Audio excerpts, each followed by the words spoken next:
Wale tunasema waende ni kama huyu jamaa alipata kiti ya senator mwenye afanyi kazi, tunasema PO Box wapi? Nyumbani. Si ndio? Si namna hiyo? PO Box wapi?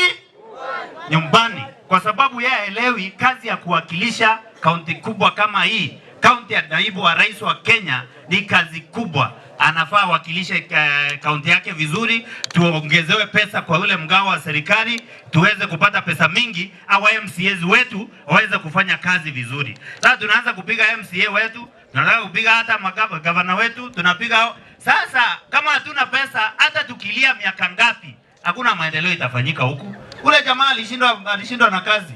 Na sasa kwa sababu tumepata IEBC, mimi nataka kuwauliza hivi. Ule jamaa atuoni miaka 2.5 imebaki hapa kama itaisha, kwa sababu pesa yetu inaendelea ikiteremka. Tumwambie aende nyumbani mapema? Akaoge mapema? Aende asiende? After. Sema after. After. Hiyo ni ile jamaa mzee Kobe wetu ndio tumemtuma nyumbani na after. Number 1 Kenya yote katika Senate ya nchi ya Kenya, wakati Kithure Kindiki alikuwa seneta wetu, kwa sababu alikuwa anatetea pesa inakuja kwa kaunti hii yetu ya Tharaka Nithi.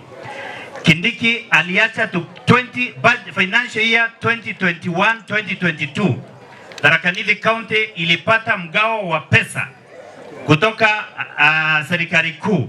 Tulikuwa na 5.3 billion. Hii budget imesomwa na John Mbadi Alhamisi. Hii mwaka Tharaka Nithi County inapata 4.6 billion. Kwa hivyo tumetoka kutoka 5.3 billion, tunaendelea kuteremuka, tuko 4.6 billion safari hii. Tuko katika county 47 za Kenya. Tulikuwa county number 42 wakati Kithure Kindiki alikuwa, kwa sababu county yetu ni dogo na population ni dogo. Alikuwa anatetea ile formula ya kuallocate pesa, sisi tunapata pesa mingi. Ule muungwana rafiki yangu Kithinji na rafiki yangu Anita waliwaambia mlete hapa. Jamaa ameshindwa kuongea bunge, sasa tunateremuka, tuko number 46 out of 47 counties kwa allocation of resources in Kenya. Kwa hivyo sasa iko shida pale, na jamaa alisema hizi ku event kama hii huwezi muona huku. Mwaiona senator wa Tharaka Nithi hapa? Anaikuja hapa? Hebu sikia sasa. Ona. Ona hata wamjui. So hao ndio watu tunasema, badala ya kusema ile tabia tunasema na marafiki zangu Gen Z tuelewane hapa. Tafadhali mimi naomba kwa heshima. Mimi kama mmoja wenu.